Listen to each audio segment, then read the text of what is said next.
Howdy YouTube, this is Charles from our Tiny Cabin Project, and today I'm bringing you an update with some pretty good news, so stay tuned.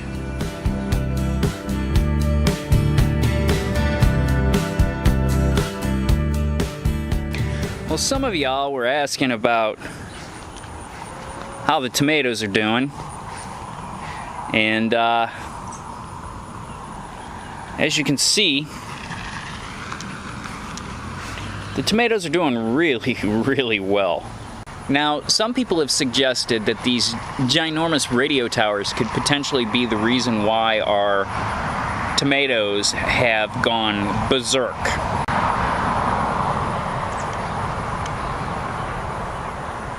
Now, I don't know whether or not that could actually have anything to do with it or not, because, yes, there's an angry chicken.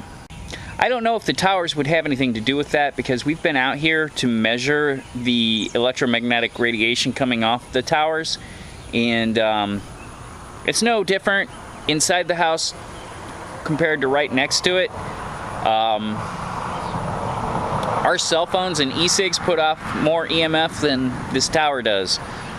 They recently put new hardware on the tower, so that could be part of the reason also. But then again, with this metal fence being right next to it, it could be pulling some of the power and charge. I don't know. I'm not a physicist. But these plants are roughly about 7 feet tall.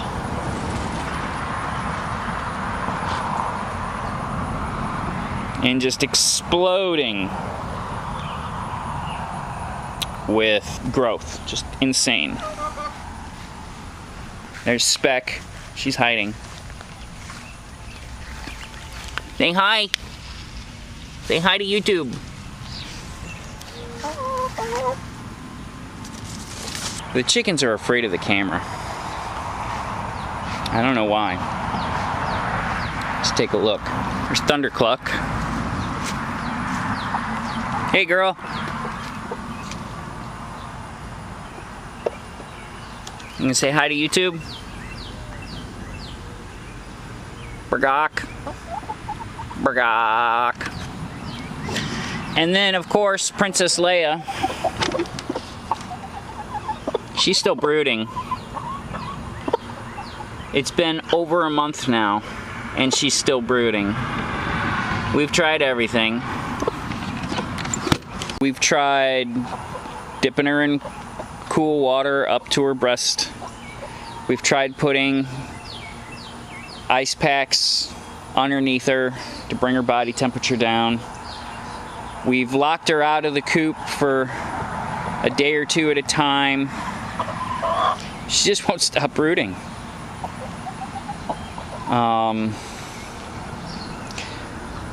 Yeah. Oh, I got good news coming up soon. Hold on. And I tell you what, guys, I don't know if you guys have ever tried one of these little inflatable pools. I got mine online for $40. And I tell you what, it's been some of the best $40 we've ever spent. That little pool, I'm impressed with it. I saw a lot of bad reviews on it online, but I tell you what, for $40, that little sucker's pretty nice. I do wish we'd have bought a bigger one though. If you just want to cool off, I mean, think about it. For $40, you've got a little pool. It's got a filter built into it. I mean, yeah, you could get a stock pond and turn that into a swimming pool, but the cheapest you're gonna find a stock pond is gonna be at least $200. Then you gotta get all the hardware to convert it into a pool, like put a filter on it. And then the metal ones, eventually the bottom of them rust and you're gonna be scraping your feet on that. This, I mean, $40, if it only lasts a season, wrap it up and throw it in the recycle bin, boom, you're good to go. Nice and cool. Chickens, get the chickens. Oh, and then John, let me show you what John got. This thing's pretty cool. Big Lots is having their clearance to get their summer stuff out. We got this really cool solar bird bath, $14. That's pretty sweet. So our little backyard of our city place is coming along. However, we are considering moving out of the city and more so into the country, or at least the county, because it's getting a little rough around here. Those of you that follow me on Facebook know that, you know, the CRV had been broken down, our air conditioner went out on the house, there was problems with the Dakota, John's mom's Mustang needed fixing, and then the radiator blew in the Mustang, we had to get that fixed, and then the next day after that, as some of you who follow me on Facebook know, somebody smashed out my rear window on my CRV while it was broken down in front of the house. And I'm like, oh my God, can somebody throw us a bone? And all of this happening right in the middle of my job change, which, by the way, the new job is going great. But the good news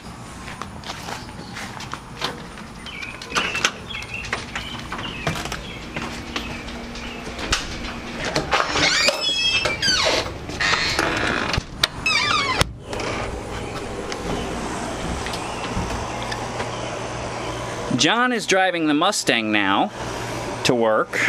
Dakota is sitting in her possibly final resting spot until we either sell her or I'm not sure what we're gonna do with it yet.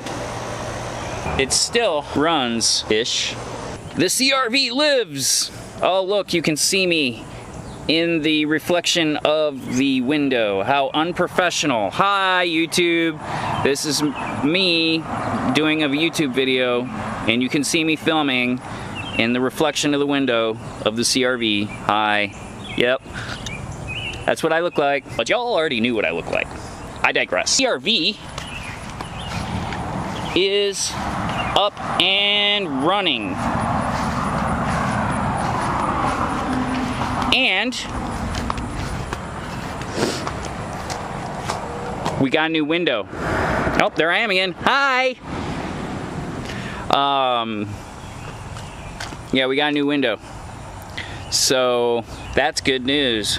Good news. Good news. So what we did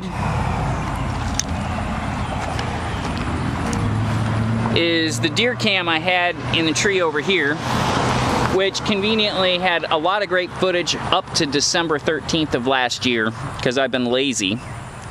I have now moved the trail cam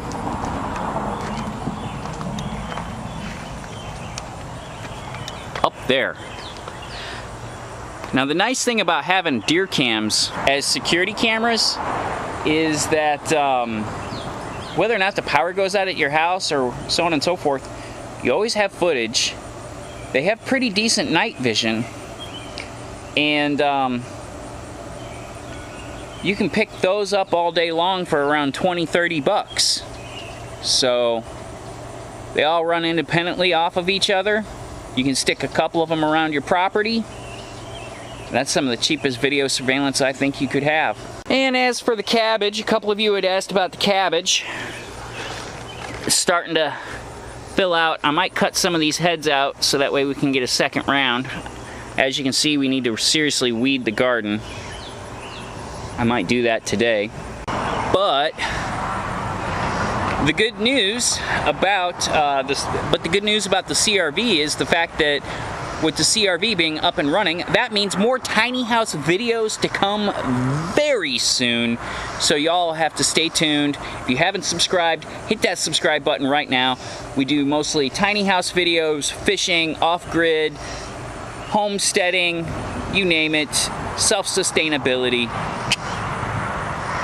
So that's what it's all about. How to get to that retirement early. Because I tell you what, y'all, when I hit 50, which is closer than a lot of you would probably guess, I don't want to be working 40, 50 hours. Not for me. No, thank you. And some of you were asking about Princess Frostbite. She's still good and well. She's mad because she can't come outside because the chickens are out right now. But she's just chilling in the air conditioning. Yeah, she's a good girl.